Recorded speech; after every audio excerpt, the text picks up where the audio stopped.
Դեկտեմբերի 1-ին, 2-ին եւ 3-ին Իդեան համակարգը եւս մեկ հնարավորություն են ձեռում կատարել գերշահավետ գնումներ լավագույն պայմաններով։ Կան տարբերակներ, կա իդեալական տարբերակ։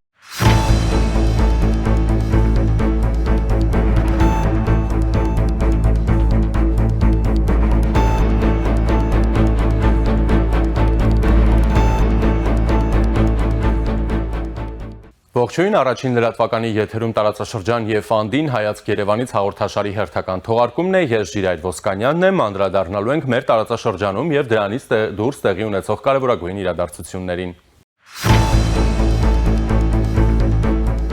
Նախորդին Ֆլորիդայում ուկրաինական եւ ամերիկյան պատվիրակությունների միջև հավարտված բանակցություններից հետո ԱՄՆ նախագահ Դոնալդ Թրամփը հայտարարել է, որ Ուկրաինայում պատերազմը դադարեցնելու համաձայնագիր կնքելու համար լավ հնարավորություն կա։ Միևնույն ժամանակ RBK Ուկրաինան հողոմանելով իր աղբյուրներին հաղորդել է, որ Ֆլորիդայի բանակցություններում չի հաջողվել վերջնականապես մշակել խաղաղության համաձայնագրի նախագիծը, բայց դա մեկ քայլ առաջ էր։ Բանակցությունները այնքան կենտրոնացած չէին Ժնևում համաձայնեցված շրջանակի, որքան մնացած խնդրահարույց հարցերի վրա։ Այսինքն մենք չենք ասում, որ հիմա կա 100% ըմբռնում վերջնական տեքստի հետ կապված, բայց սա եւս մեկ քայլ առաջ է, ասել է լրատվամիջոցի աղբյուրը։ Միևնույն ժամանակ Եվրամիության արտաքին գործերի նախարար Կայա Կալասը խոստովանել է, որ Եվրամիությունը ԱՄՆ-ից տեղեկատվություն չի ստացել Վաշինգտոնի եւ Կիևի միջև Ֆլորիդայում կայացած բանակցությունների արդյունքների մասին, որոնք նվիրված էին ռուս-ուկրաինական պատերազմի կարգավորման ուղիների որոնմանը։ Սա կարող է վճռորոշ շաբաթ լինել բանակցությունների համար։ Մենք լսել ենք, որ բանակցությունները դժվար էին, բայց արդյունավետ, մենք դեռ չգիտենք արդյունքները։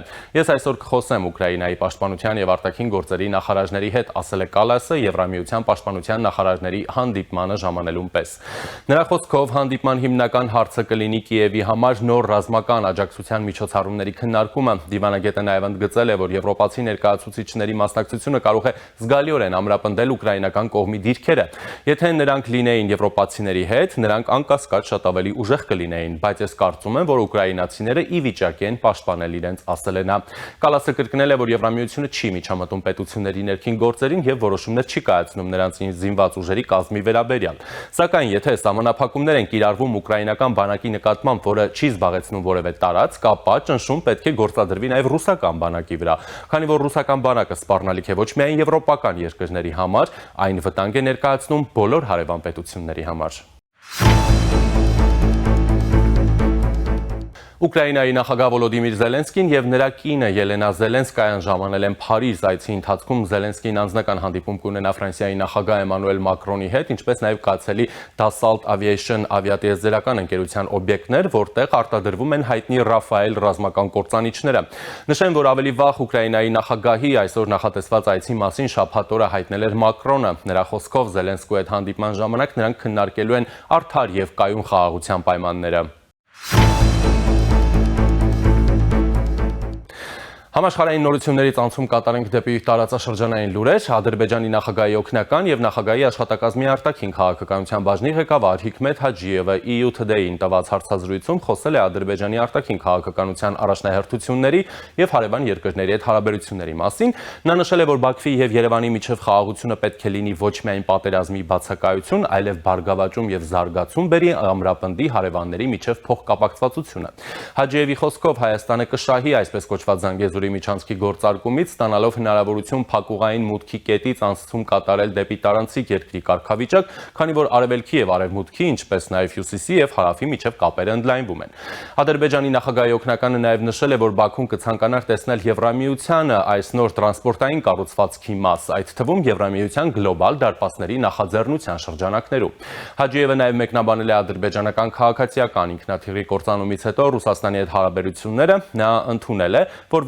որոշակի թյուրըմբռնում եւ զգացմունքներ են եղել միջադեպից անմիջապես հետո, սակայն Ադրբեջանի մտահոգությունները քննարկվել են Դուշանբեում կայացած Ալիև-Պուտին հանդիպման ժամանակ։ Ըստ Հաջիևի Բաքուն Մոսկվայից պահանջում է 4 բան՝ պաշտոնական ներողություն, լիարժեք հետաքննություն, պատասխանատուների պատասխանատվություն եւ փոխհատուցում։ Երբ այս հարցերը լուծվեն, մենք կփակենք այս թյուրըմբռնման էջը եւ կվերսկսենք երկու երկրների միջև նորմալ բարիդրացիական հարաբերությունները, հայտարարել է նա։ Խոսելով Իրանի մասին, Ադրբեջանի նախագահի օգնականը նշել է, որ Բաքվի տեսանկյունից Թեհրանում Ադրբեջանի դեսպանատան վրա զինված հարձակման դիվանագիտական հետևանքները այժմ լուծված են։ Նա նշել է, որ հարձակվողը պատասխանատվության է ենթարկվել Իրանի օրենսդրության համաձայն եւ Ադրբեջանը ամբողջովին շրջել է այդ էջը։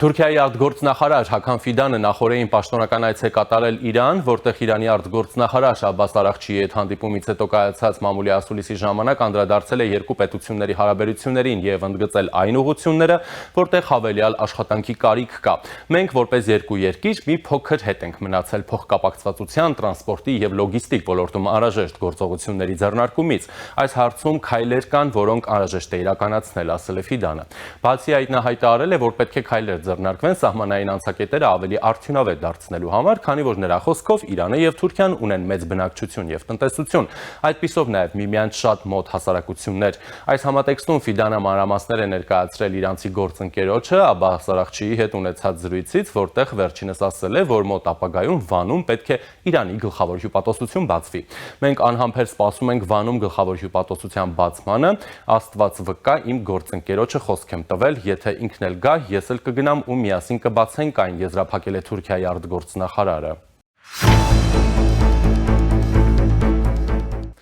Իրան կատարած այցի ժամանակ Թուրքիայի արտգործնախարար Ֆիդանը բացի իր գործընկեր Աբբաս Արաղչիից հանդիպումներ է ունեցել նաև Իրանի նախագահ Մասուդ Փեզեշքյանի, Իրանի խորհրդանի նախագահ Մոհամմադ Բաղեր Ղալիբաֆի, ազգային անվտանգության խորհրդի քարտուղար Ալի Լարիջանիի հետ։ Հական Ֆիդանի հետ հանդիպմանը Մասուդ Փեզեշքյանը ընդգծել է երկու երկրների միջև հարաբերությունների զարգացման կարևորությունը, նաև իսլամական աշխարհի համար ներկայիս զգայուն պայմաններում համագործակցության անհրաժեշտությունը։ Նա շեշտել է, որ Իրանը եւ Թուրքիան եղբայրներ են եւ նրանց հարաբերությունները պետք է զարգանան, հավելելով, որ իսլամական աշխարհը, որը ունի շատ ավելի խորը մշակութային եւ քաղաքակրթական ընդհանրություններ, անպայման կկարողանա մի կողմ դնել տարաձայնություններն ու սկսել հետևողական համագործակցության եւ կոլեկտիվ զարգացման ուղի, կապելով առևտրի, գիտելիքների եւ մշակույթի հոսքերը։ Ըստ այդմ նա ընդգծել է իսլամական աշխարհում ստեղծված իրավիճակի զգայունությունը, ասելով, որ այն ժամանակ, երբ մուսուլման ժողովուրդների ընդհանուր թշնամիները ձգտում են մեծացնել ճնշումը, իսլամական երկրներից ակնկալվում է մեղմացնել միմյանց համար պայմանները ու զերծ մնալ իրավիճակը բարդացնելուց։